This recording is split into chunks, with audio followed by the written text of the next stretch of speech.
People are searching for the sacred like it is hidden in a vault under a mountain, like it is coded in ancient symbols or guarded by rituals.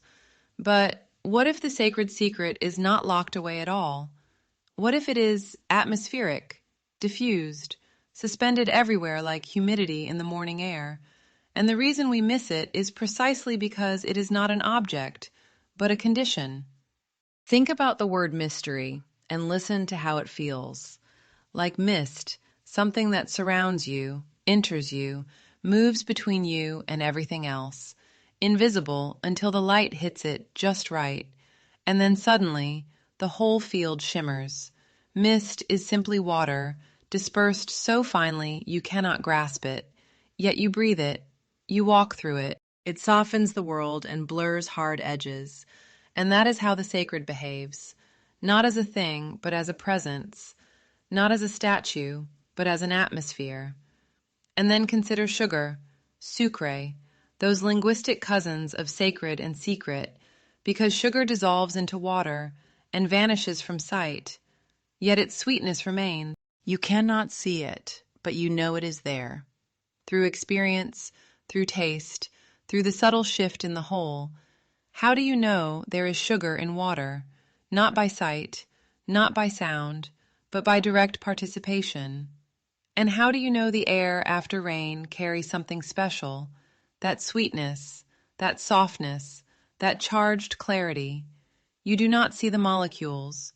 You feel the change in the air. You sense petrichor rising from the earth, like the planet exhaling memory. Now reverse the process. When water vapor cools, it condenses, it gathers, it crystallizes into dew, frost, snowflakes, visible geometry born from invisible suspension. And sugar does the same. It crystallizes from solution into sharp facets of structure. So the sacred secret is not hidden because it is absent.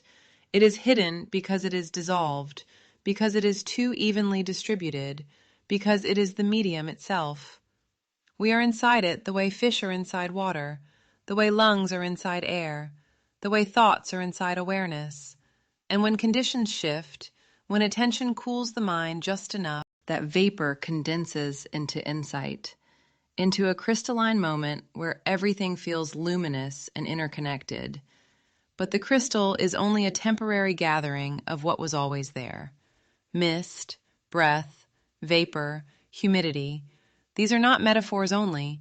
They are literal processes happening in and around you right now. Water moving through blood, through lungs, through clouds, cycling endlessly between visibility and invisibility. And that cycle mirrors the sacred, sometimes diffuse and unnoticeable, sometimes gathered into experiences we call awe, revelation, love. The sacred is not elsewhere. It is the field in which elsewhere appears.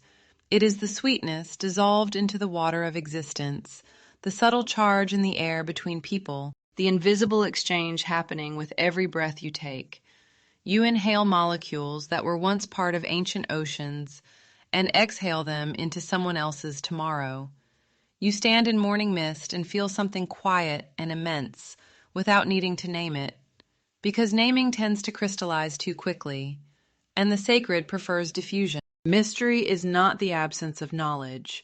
It is the atmosphere of being itself, surrounding, entering, connecting, never fully graspable because it is the medium of grasping. And perhaps that is why we chase it through temples and texts and distant horizons, because it feels too simple to accept that what we seek is already suspended around us, like fine vapor, waiting not to be discovered, but to be noticed. The sacred secret is mist and sweetness, vapor and crystal, dissolved presence that occasionally condenses into moments of clarity. And once you see that, every breath becomes a quiet initiation, every morning fog a reminder, every glass of sweetened water a lesson that invisibility does not mean absence, it means intimacy.